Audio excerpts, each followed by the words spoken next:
Andrew. What's up, man? What's up, bro? I love the fade. It looks Thanks. so good. It's a skin fade. It looks good. It's tight. Yeah. Right? I just got it yesterday. Oh. Shout outs to my man Dan at the Handsome Barber in Belmar.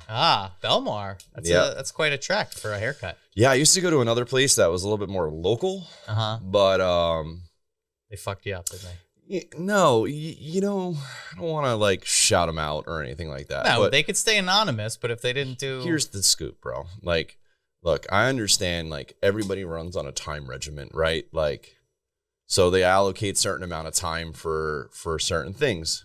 Fair enough. But like when you're waiting to make an appointment, you make an appointment and a barber is running behind to no fault of yours.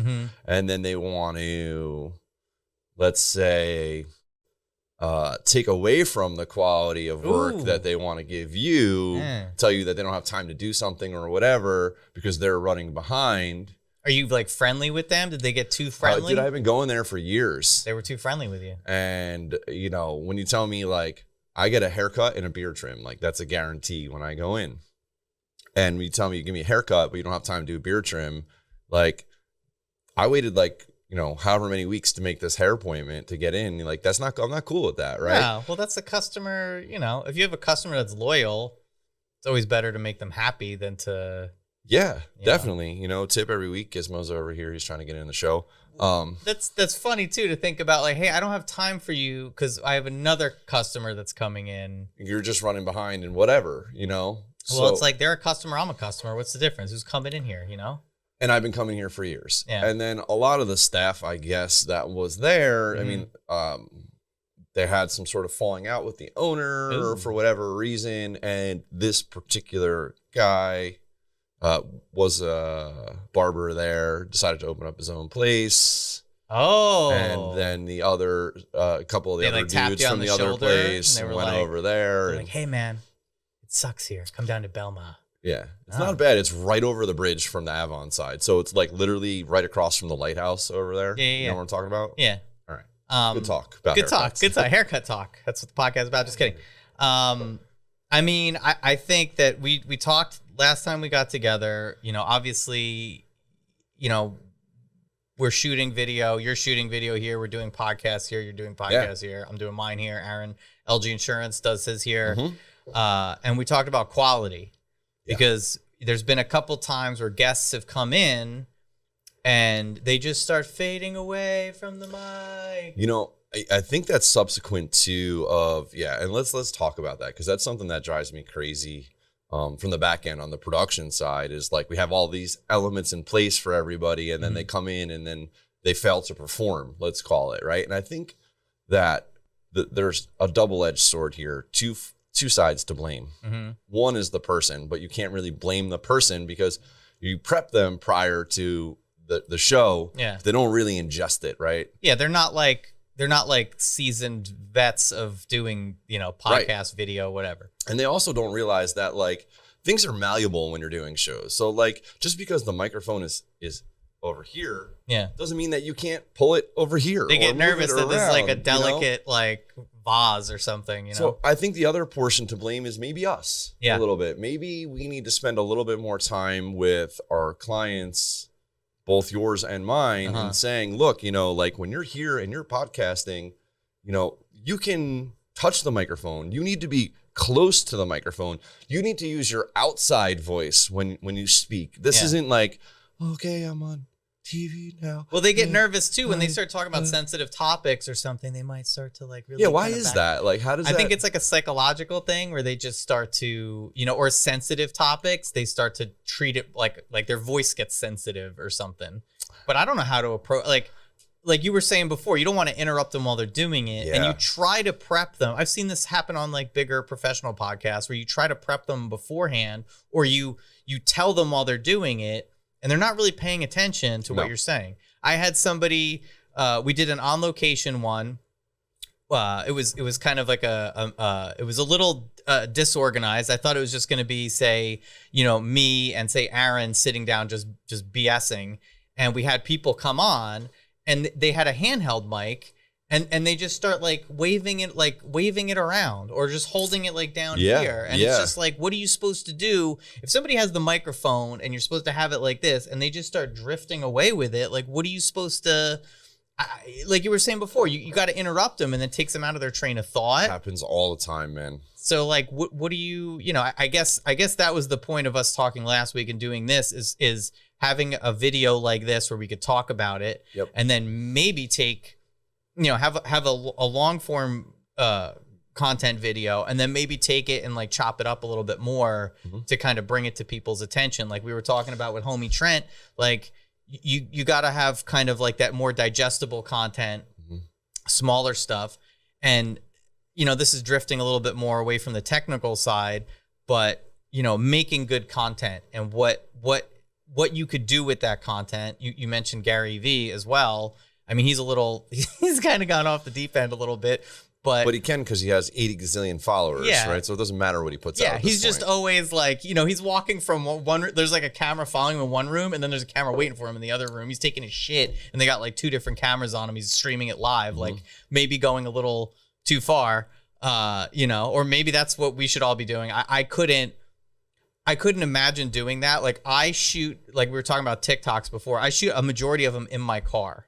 Because I don't want to be seen in a parking lot, I don't want to be out there in a parking lot like holding. I don't feel comfortable doing that. Right. But I do understand the importance of shooting content if you're in the business of making content or you're in the business of marketing, which I can't stand the word marketing. Marketing sucks.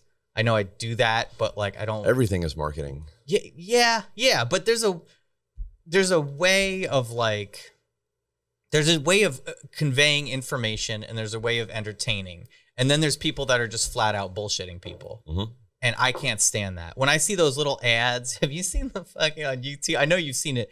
The zoo poo ads where the guy's like, do you know the average body has 5 to 20 pounds of human poop in their system? Yeah. I'm like, A, I don't think that's true. I think that's a lie. B, you're disgusting. You're a disgusting person. And C, I don't care what kind of pill you have. If it's gonna expel 20 pounds of poop out of my body, I don't want to know about it. I don't want to hear about it. And I don't think it's true. I think they're bullshitting people. No pun intended.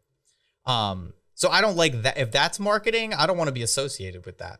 I want to be informing people and entertaining people, Digital content is, I think, different than marketing. Yeah, but there's like obviously there's this blurred line. There's also like gotcha content. When I keep talking about TikTok because I'm a dork, but the things that I scroll away from is when I'm watching something and they're like, oh, don't scroll away. I'm like, I'm immediately scrolling away. Or like they have this big, what they do on there is they'll have part 1, part 2, part 3, when you could just have it all in a minute concise video. You're just doing this to get more followers. And I get more people viewing. I get it. It makes sense. It just seems disingenuous to me, I think so I was telling you before about TikTok, like TikTok is big or whatever.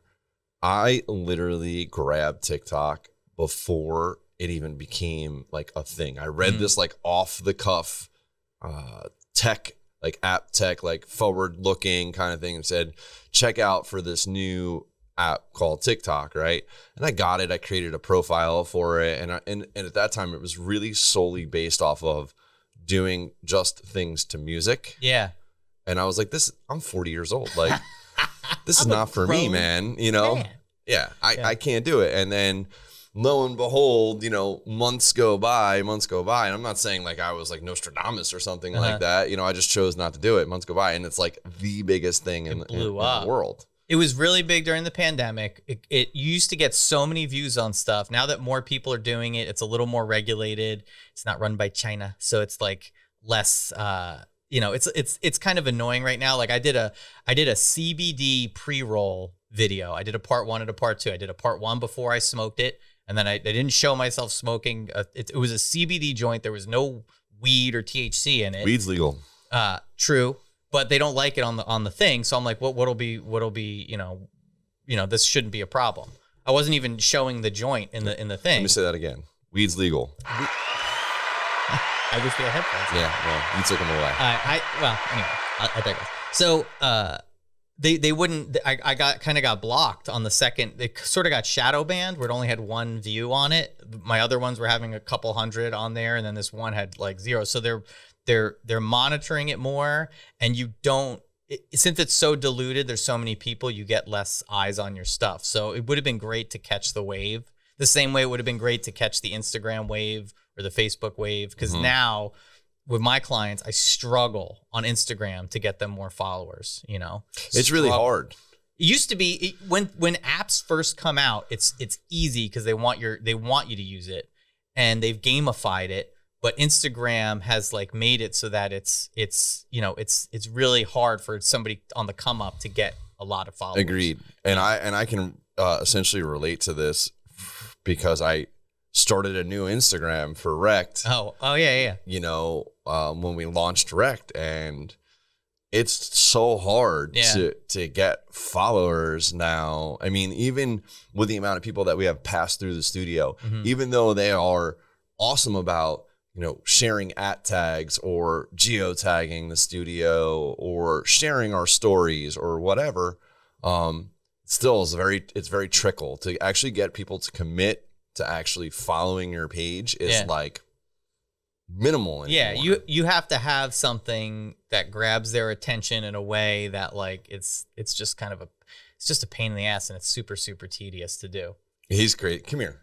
He's like messing up our whole show. Like he just keeps coming. Come here, come be on camera if you wanna. If you're gonna come in the show. Yes. Come on.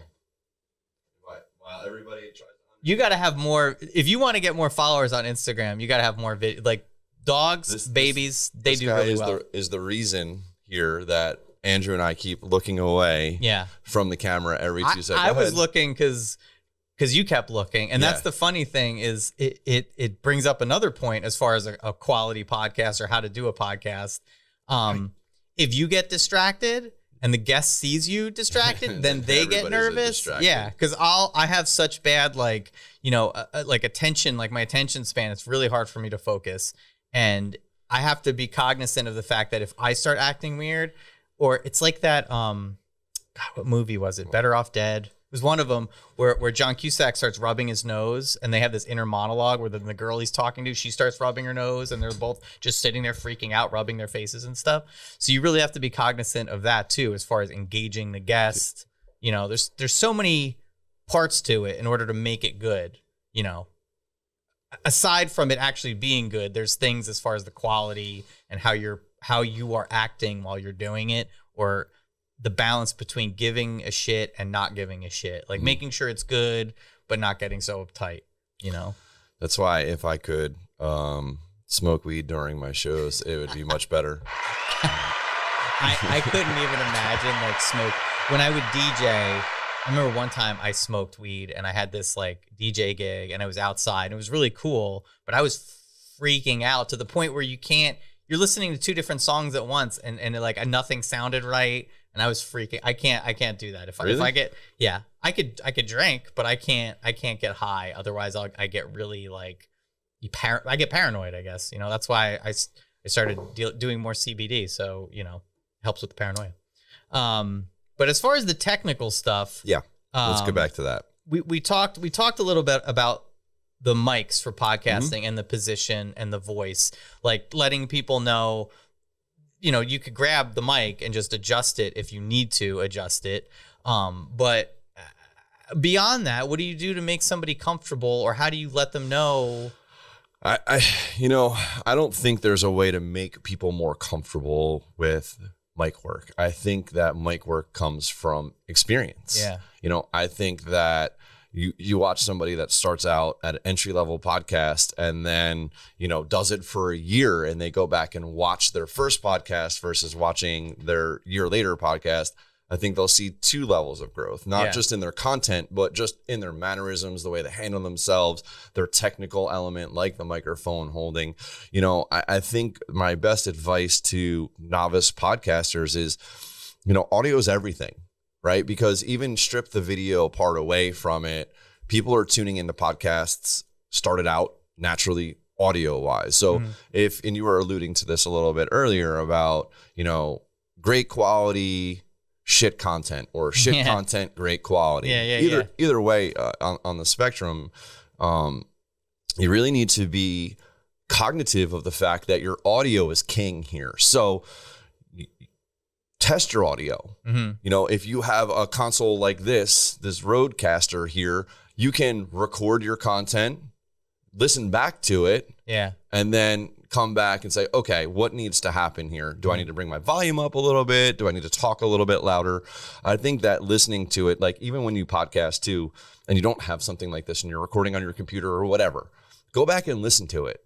You know, and objectively. Exactly. And understand that rule of thumb, microphones, like don't buy a shitty microphone. Now, you don't have to go out and buy an SM7B like this to have a great microphone. Which is a sick microphone. It is, and it's very versatile for what our needs are here. You know, it's good for instruments. It's good for vocals. It's an omnidirectional microphone, so it picks up, you know, space around it as well as you don't have to be just direct in front of it. So you can be over here or whatever. But, you know, invest in your equipment. You know, equipment is king too. So don't go expecting to buy a microphone from Walmart and then do a podcast, and nothing against Walmart, and anticipate having great audio quality. But right? at the same time, like kind of going back to Gary Vee, what I always tell clients or people I'm talking to is go watch his first video. It is production quality is crap. But what you learn, if you do have a crappy mic or you do, you know, shoot it through your laptop mic with Zoom, which is, you know, a whole nother story. But if that's what you're doing, don't be timid. Just keep doing it. And as you do it, you'll save up enough money for a microphone, or you'll understand the technical stuff better. But if you go back and watch his first video, it's ridiculously bad. But if you look at where he is now, he kept doing it. Again, I'm making these TikTok videos. They're not very good right now. It's just me rambling, but my numbers are going up little by little. And I'm consistent with it, shooting at least once or twice a day. And also how you ascertain experience. Yeah, exactly. And you don't get it by there's a lot of people that are just like analysis paralysis, where they won't do anything because they're just like, oh, this has got to be better. Or I need a better, you know, this or that. The more you do it, the more you'll figure out how to do it better. So it's this weird balance of, having great equipment is gonna make it sound better, but doing it is going to make you better at doing it too. And I think that there's some directions that need to happen too. And we are a huge violator of this today because we just decided, hey, let's start doing a show together. Didn't really kind of like come cumulatively, you know, pulling. I just totally threw myself off track. We didn't really like plot out the show, right? So you've got some notes there, and this is the first one that we're doing, and we're going to figure out how we're going to chop this up. But I think when you're making digital content, the key is to map what your content is before you start to attack it. And that even comes down to not just doing like a podcast like this. If you're a gamer and you're doing a gaming stream, any stream, whether it's Fortnite, American Truck Simulator, Resident Evil, it doesn't matter, right? Obviously you as the gamer, you're looking to play the game. Yeah. But when you're doing gaming streams, typically you're doing it on a social network like Twitch, right? And the whole key to Twitch is chat interaction. And if you're not interesting to watch, you know, because I know that you're into the game and you're paying attention, but if you're not interesting to watch, then people aren't going to watch you. And don't think that you can, and I even have a tough time with this, and I haven't streamed the game in a couple of weeks, but you need to pre-plot what you're going to talk about during your show. You should be streaming or podcasting as if you have no listeners or watchers at any point in time. Right? Not base it off of the crutch of, well, chat's going to help me or whatever get through this show because I'm just going to bounce off of, or even in this type of case, I'm just going to bounce off the guest. And that's going to help propel what my podcast content is, because hopefully the guest will give me something, I'll digest it, and I'll be able to spit something out. And it doesn't work. It doesn't work like that. It does. You can only fly off the cuff. Will only get you so far. Excuse me. It's helped me out so much when I've prepared for the guests, and it's such a, like, I guess it's just kind of a no shit kind of thing to say, but like when I prepare for it, I do a little bit of research. I listen to things that they've done before. I read stuff, or I look at their social media and I come up with some questions. If I don't have that stuff, not only does it look dumb if you talk about something that you shouldn't be talking about, or, you know, you're totally completely off on things. It just helps move the show along. If you have it, if you go out and you go on a rant, which I've been known to do, fine. But like, if you have that stuff, at least you have like some kind of format to kind of follow. Yeah. You know, like you said, we're kind of breaking all the rules because I tell people to like do as I say, not as I do, because I come more off the cuff than having it planned. I do too. But it does help to have like a notepad in front of you where you write little things down. So if you need something to talk about, you have it. You know, that kind of a thing. Which today I'm relying off of you to do that, because you were the one with the notepad. Well, and that's the thing too, is like you're an expert. And I tell this to my clients, is like, you're an expert.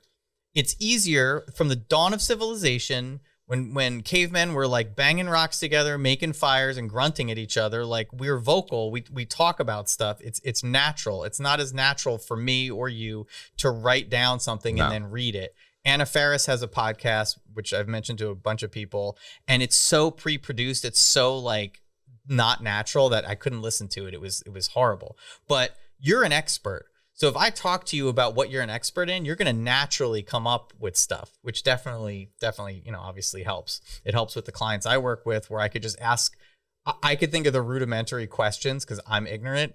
Whereas if I ask you about technical stuff, if I ask you to tell me about, you know, the Shure microphone you're using, why you picked it, you've already answered, you know, you've already taught, you've done all the analysis, and now you just need somebody to ask you the question to like regurgitate why that is. Yeah.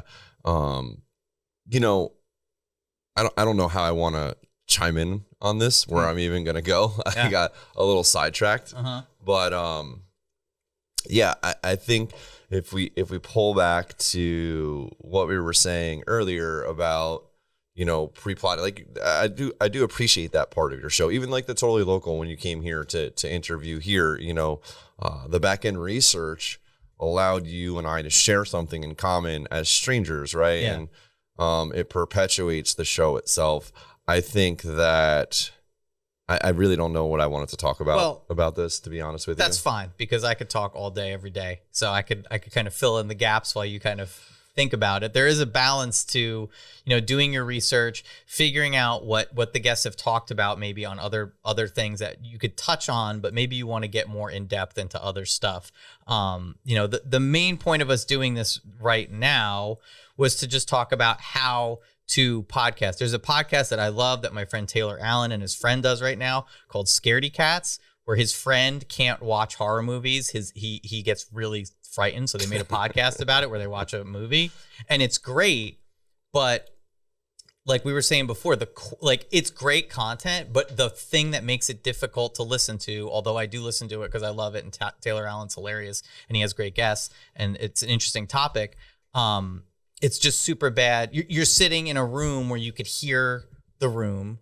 They're using not very good microphones. They're doing a Zoom call with at least 2 other people. Some of these people are on their phone using the Zoom app. So the audio right there is shit. It definitely takes away from this awesome concept that he has. And it's a great podcast. You guys should go check it out. I'm not trying to crap on it, but I you know, the content is great, but the quality is like garbage. is lacking. And, you know, it doesn't take a lot to do it. Okay, we have a concept. We have it all outlined. How about we spend, you know, $200 on a Bluetooth lavalier mic? I think Rode or Shure makes one. I've researched it. Just to get a little, like, just step it up. It's like working out. Like, you just add a little more weight.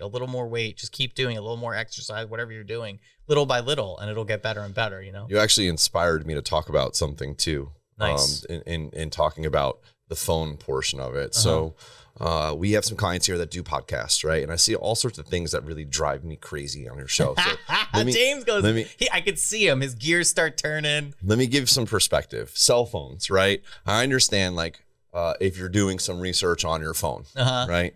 But do yourself a huge favor. don't bury yourself in your phone. Oh, please. That's the worst. You know how many times, and if you're or your laptop. If you're going to talk, don't do it with your phone in your hand. Yeah. So if you need to research something and you have somebody filming you and you're not using a single camera setup and you're doing it in some place like here where we're using a multicam setup, don't contribute if you have your phone in your hand and you're looking down. Yeah. Okay. Like put your phone down and then talk. Yeah. Number one, that pisses me off. So don't do that. Number two, if you're going to talk while you're talking and you're going to move around, that's fine. But don't constantly, and I am a big culprit of doing this. Oh, I play with my mustache. With my beard. I do it with my mustache. But it's so bad. Be cognitive of where you're putting it. We have somebody that constantly does this. That like doesn't look like from a psychological. And you're talking and you're going like this at the same time. Like that's not good content. You know, like stop doing that. Yeah. And my last tear on a technical note is stay in your space. Have spatial awareness, right? Yeah. When you're doing a show, don't fidget with items. You know, I was just doing that with the pen. I'm like sitting here like a baton That's twirler. Okay. It's not good though. I'm agreeing with you. What I'm speaking of in more direct is like, let's say, for example, and I can't do it with this cup, but let's say you're sitting over there and you have a bottle of water. Well, it's okay to have a drink up there. You're a little sloppy today. You got your phone, your notepad, your glasses over there, whatever. But, you know, I see people that do this. Yeah, you're not only sliding side to side with making noise. Yeah, and you are. And then on top of it, if you're doing it in a wide frame and you've got 4 people at a table and I'm focused in on one particular subject, and all of a sudden your hand, just your hand and part of a water bottle comes in a frame and then you push it out. You're ruining your own podcast. That's like, so weird. Don't fidget. If you need to fidget, put your hands under the table, under your legs, whatever that needs to be. Like, just be aware of that. You know, you really inspired me to say that. It drives me absolutely crazy. It doesn't look good. And it doesn't. You've touched on it. I mean, there's so many more things like, you have to really be aware that people are watching you, and anything that's going to distract them from watching or listening, tapping. I have people when they're talking, they'll tap on the table, and it's just like, bro, you're shaking the whole table. You're fucking the mics up on both ends. You do this now. Yeah. And I'm just like, whoa, please. You try to like, because kind of what we were touching on before, you don't want people to get out of the zone of talking or doing it. But at the same time, it's like, stop. People don't know, and you got to inform them somehow without them, like, you know, in the middle of a show. Yeah. Like, how are you supposed to do that? Or you make a joke, like I'll make a joke out of it, or I'll just bust their balls. I'll be like, come on, bro. What are you doing? What are we playing here? The bongos? I don't understand. You know, I'll give you credit. And I guess it's a little bit harder because we work in controlled environment here, right? We control the environment where you're doing shows on locations. It's a pain in the ass sometimes. I don't know how you do it.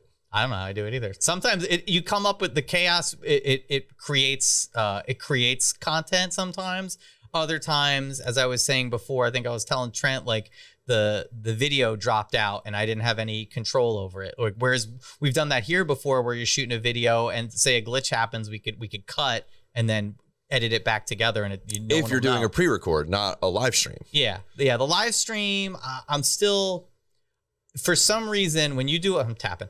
For some reason, when you're doing a live stream, you get people's attention because it's live. Where some people tune in because it's live. People like that, like radio kind of deal. So that's why I do the live stream. It's not easy all the time. I don't believe in heavy editing. I think that you should edit a very, very little. When Aaron did an episode. He had somebody on and they slurred one of their words and they caught themselves and resaid the word. So in order for them not to sound like they're slurring their words, I just chopped one. It was the only time it happened. I just chopped one word out. So I'll go back and listen to the podcast or listen to something like that and catch it like that. But I won't take out all of the natural stops, or I won't chop it up too much because then it doesn't sound natural. That's not to say that when people say and that's a good thing. That's a I do it too, and I'll do it. That's a terrible thing. It's super bad, but it does happen, and you have to train yourself not to do that. Later, Giz.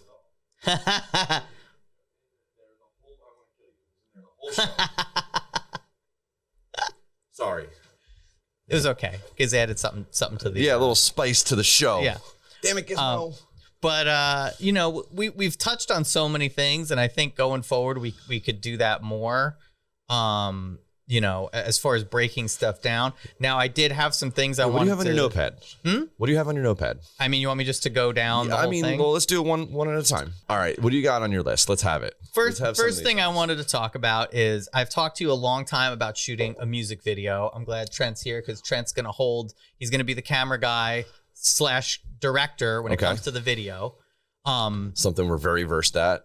That's what people use us for here. Yeah, exactly. And that's why I want to do it. And I want it to be obviously as professional as possible looking. Mm-hmm. At the same time, I want it to be loose. So we're gonna come up with some loose ideas. We're gonna shoot it. Is this for Nude Curtis? This is for Nude Curtis. The song's Highest Potential. It's a lovely song. I will be wearing a wig at one point in the song. I want it to be, you know, you got those sweet ass Maroon 5 curtains. Yes. Are they LED? They are RGB LED curtain walls. So essentially they're fiber optic. They have fiber optics in them too. That's separate actually. Okay. So there you go. So it could double as a star curtain. You guys know what a star curtain is, right? I don't know what a star curtain is. Yeah, with a little twinkle. Okay. Okay. That's done with fiber optics. But these are literally RGB video soft curtains. And you want to like little history on so apparently these were only made for 2 companies in North America. One of those 2 companies did a liquidation, and that's how we acquired these curtains. They were Maroon 5 is just one person, one band. You know, they were on tour with multiples of bands, Bon Jovi, whoever, and they're essentially an LED grid. That can be video mapped, pixel mapped, right? And they have a video server that delivers that information to them. So we only have one up back there, and they're huge. Yeah, they're 16 feet long. They're 16 feet wide. I'm thinking long because that's the way I have it in there. Yeah. They're 16 feet wide by 33 feet long. And there's 8 of them, and they are designed to go consecutively to build a giant curtain. And then essentially what we do is we send through the video server whatever video content we want to be displayed on that. And that is then deciphered in RGB format. So essentially, you know, they digest that information and then they make it into a video. Could you take this video of us and would it interpret it and shoot it out in a Yeah, so it's a medium resolution wall, not a high resolution wall. They do make a high resolution wall, and not to be confused with a video wall, which a video wall, essentially the LEDs are really, really tight together, right? And because they're tight together, each one can make a picture, where these are 4x4 or you got to stand, what you showed me the video, you got to stand real far back. They're designed to be at a concert, right? Yeah. So you got to be back off the stage to get the full picture. Even there with the one curtain, you got to be all the way back against the other wall. Your eye still doesn't digest it right, but if you look at it through a camera lens and you can see the whole thing at once, then you're good. All right. Well, so 8-bit, like, to me, like, all right, so we do, it's like the more Nintendo. Simplistic the graphic, I think the more definition is in it. So when we can do cool things like lines or circle bursts or color, you know, color changes and stuff like that are cool. If you're doing a specific graphic, think about it more of like in an 8 or 16-bit format at that type of distance where you're super close. So 8-bit graphic would be better. If you were going to create like a logo, sure, it would look great, but we'd want to do it because it's so tall in here. We want to make it for like the lower portion of the curtain so that way you can get it all in frame while you have the subject in there. Well, what I'd like to do with the video is do up close, like head kind of shot. I was thinking it'd be cool.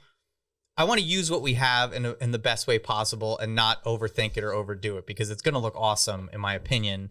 Whether the song sucks or not, or I suck, the all the equipment is and your technical know-how is going to make it look great. So what I'd like to do is a tight shot of my head in the beginning of the video. I have these sunglasses. If it's possible to wear them where it won't get the camera in the shot, that would be cool, whatever.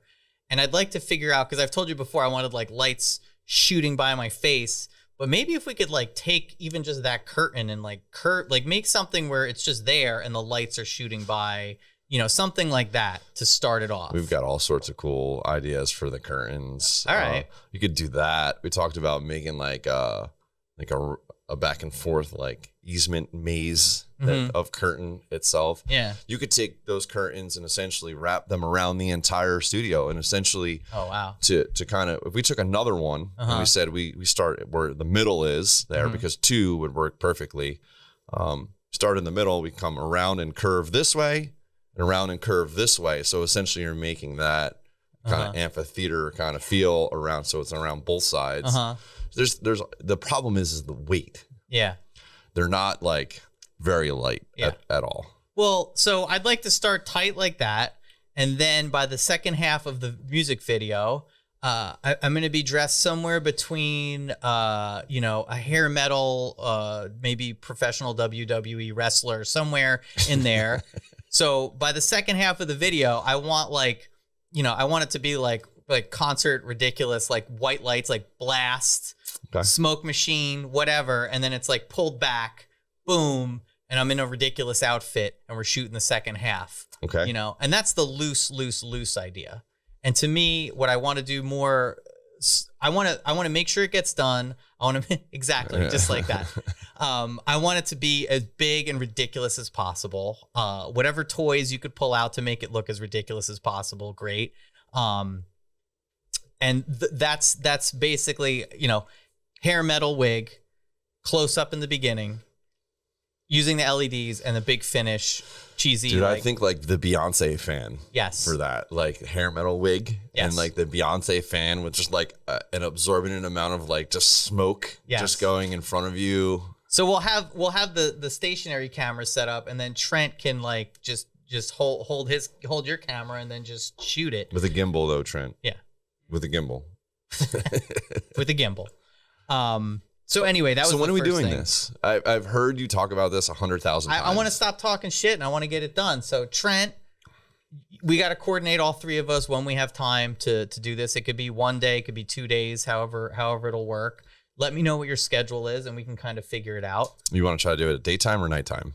I feel like nighttime is so much better for that element, man. I'm you got to get freer. permission from your wife. I don't have to get permission. It's just we have a child that I have to make sure is, you know, watched by your wife. Watched and doing well, and she's not losing her friggin' mind. So it is easier for me to work from 9 a.m. to 5 p.m. It just seems so weird to shoot a music video like that at 9 a.m. Well, it's a long way to the top if you want to rock and roll. So all right, so Nude Curtis video shoot. Yeah.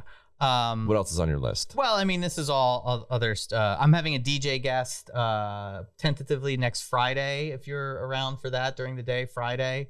Are we doing a show here? DJ Uncle's nephew. It's going to be a totally local interview, and then I'd like it if we could shoot it in the big room, me and him sit down, and then he could stand up behind us. The 18th. Yeah, does that work or no? Yeah. Okay, cool. That's what I was just double checking. All right, so tentative. All right, so you want to do... I want to do an interview, us sitting down, and then... Is that going to be your interview subject too? Yeah. Okay. DJ Uncle's nephew. We're going to sit down. I've had him on before. I'm going to talk to him, and then I want there to be like the booth right behind him. That's fine. So, and then if he can have some ridiculous lights on, whatever's easy. Have you not been in the back of my studio? I have. I just don't. It's like when you ask that. I don't want it to be, I want it to be, get done, not be a problem as far as me imposing or bothering you to, but if you could geek out on it for him to do that would be super freaking awesome. Okay. I don't know how. I guess we could pipe in the audio. This is the other thing too. We're gonna shoot it. We'll do the interview, and then he'll do the DJ gig. I want to have a copy of the video and the audio of the DJ gig because I'm pretty sure that it'll get muted at some point. But I'd like to have the video. So that but I mean, when we record. Yeah. Clean anyway, and whatever goes on stream is just subsequent to that too. So like we're recording right now. Yeah. Clean audio. Regardless. So yeah, I'd like to have it. We'll live stream it. If it gets cut at the end, I don't care. You'll be good for the stream itself. Mm-hmm. You'll get the flag post stream. Okay. And then I've been wondering if we could take I want the video to have, and I'll post it on friggin' Dropbox so we can share it with his friends. I don't give a shit. I just think it'll be cool to have.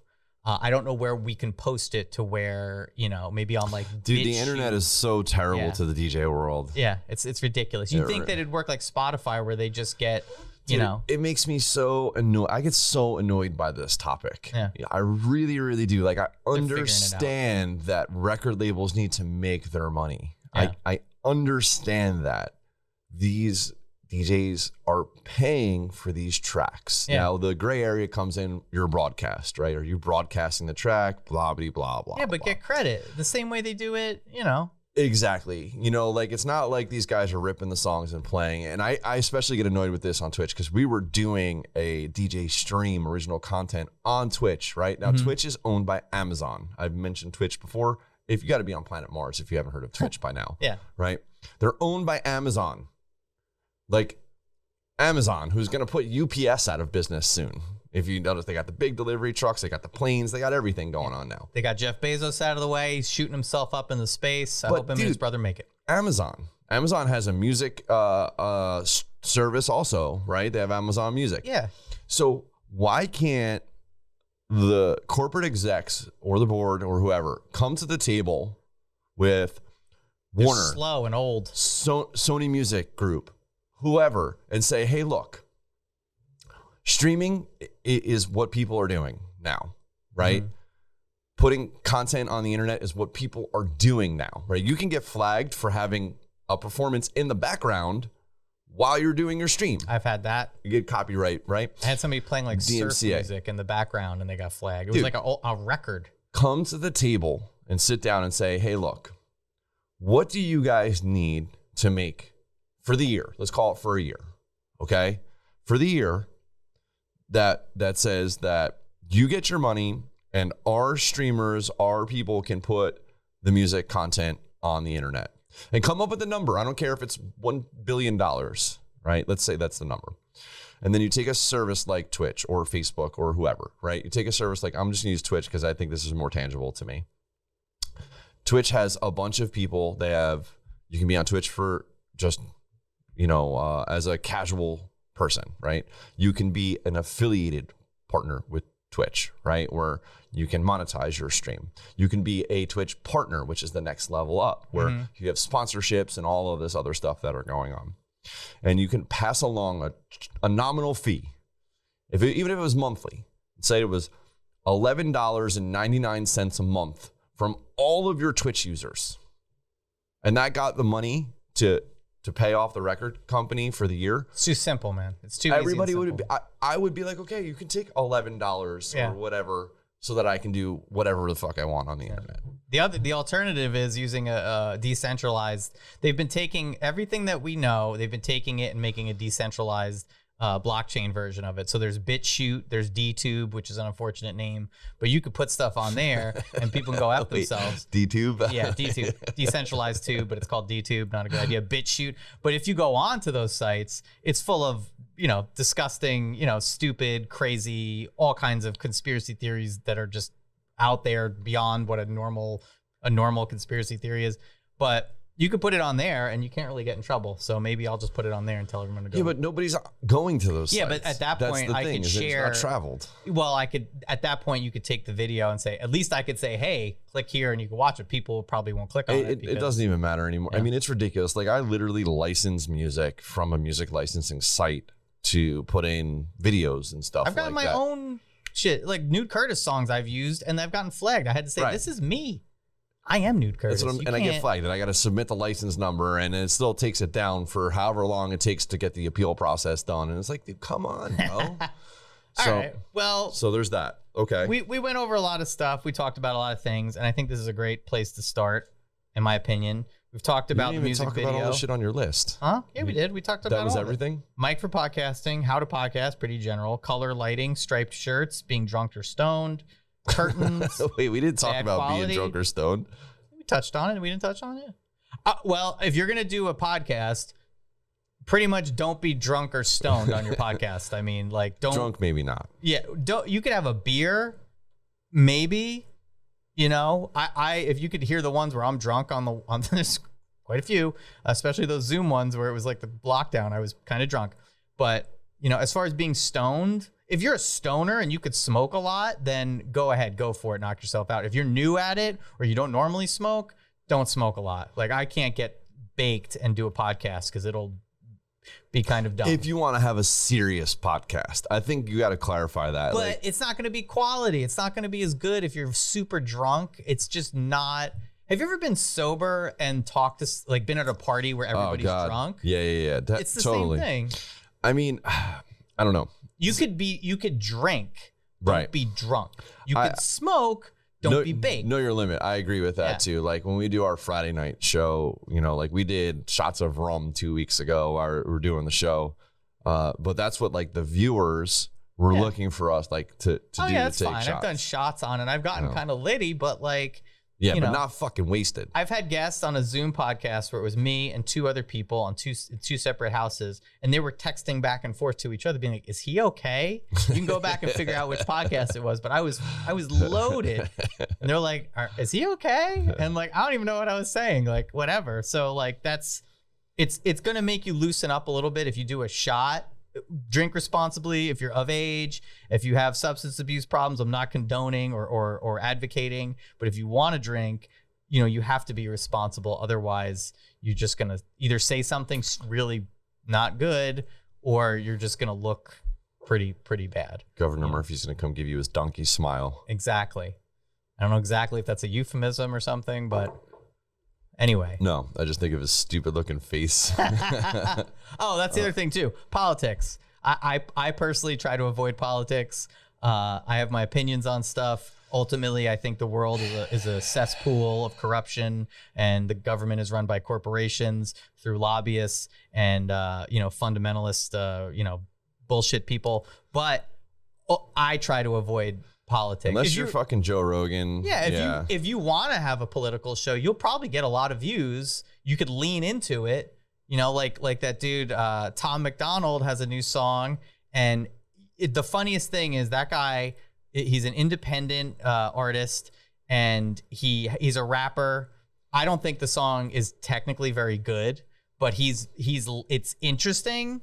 He's kind of leaned now more into kind of a heavy right wing kind of stance on stuff. But the interesting thing is, if you scroll on YouTube, you see the official video, and then there's all these reaction videos, and all those reaction videos have hundreds of thousands of views on them. So if you want to lean into that, go for it. Lean into it. But I'm not doing that. I think I agree with you. I mean, politics is kind of like a no-no. We try to stay away from politics. And religion, it's like... Sometimes it's hard to not... Yeah. If you're going to do anything that's trying to be relevant to current events, or it's hard to not say something. Yeah. And I think if you're looking for some sort of controversial edge, like I said, my loose show on Friday night, like it's very loose, right? So it's about viewership. It's not about information, instruction, like Aaron or those other guys. So I can get away with it. And I think if you want to lightly touch on controversy, it's hard to not touch those topics. It's hard to not be annoyed maybe by something that's happening politically in today's climate, you know. And I think that there is a level of draw from the viewer if you can do it in a harmless and classy kind of way where you can lightly touch on it, kind of say what everybody else is thinking, but not over dwell on it or get over opinionated. Yeah. I believe everyone's entitled to their opinion. I'm not here to censor anybody. I think censorship is abhorrent in any form or fashion, and it's just part of something that we have to deal with, having a First Amendment right to the freedom of speech, that everyone should be able to say things. Doesn't mean I agree with everything that they're saying. It also doesn't mean that if you do say something that you should be canceled. Oh, yeah. Either. Which is people are going back and forth. Yeah. So anyway, you could touch on it if you want. Like I said, ultimately my opinion is I don't give a shit. Like, just leave me alone. I think it's all, crap anyway. And the UFOs are coming, and we're all, we're in a shitstorm right now of I don't know. Reality is bending in and twisting in ways in which I never, fathomed that they would actually happen. I miss watching basic cable in the 80s is basically what I'm saying. And now we have horrible, horrible things going on all around us all the time. And a lot of sensitive Sallys and sensitive Sallys. Too much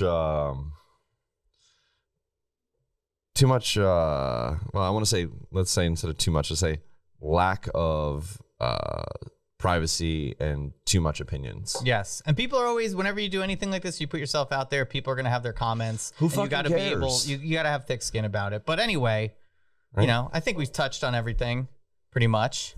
Yes. Yeah, I All mean, this was a loose show. It wasn't like we came in with a. No, I think it's a good strategy. start. Much like the Gary V. Go watch that first Put it episode out there. of Gary V. and tell me what you think about it. It's a very interesting thing.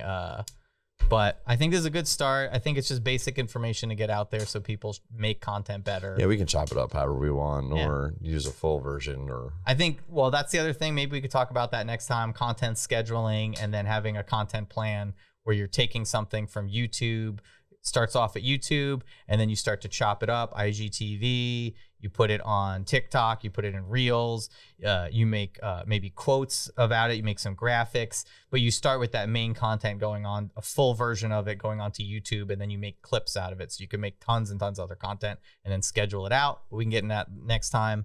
This yerba mate really did the trick because I'm highly caffeinated right now.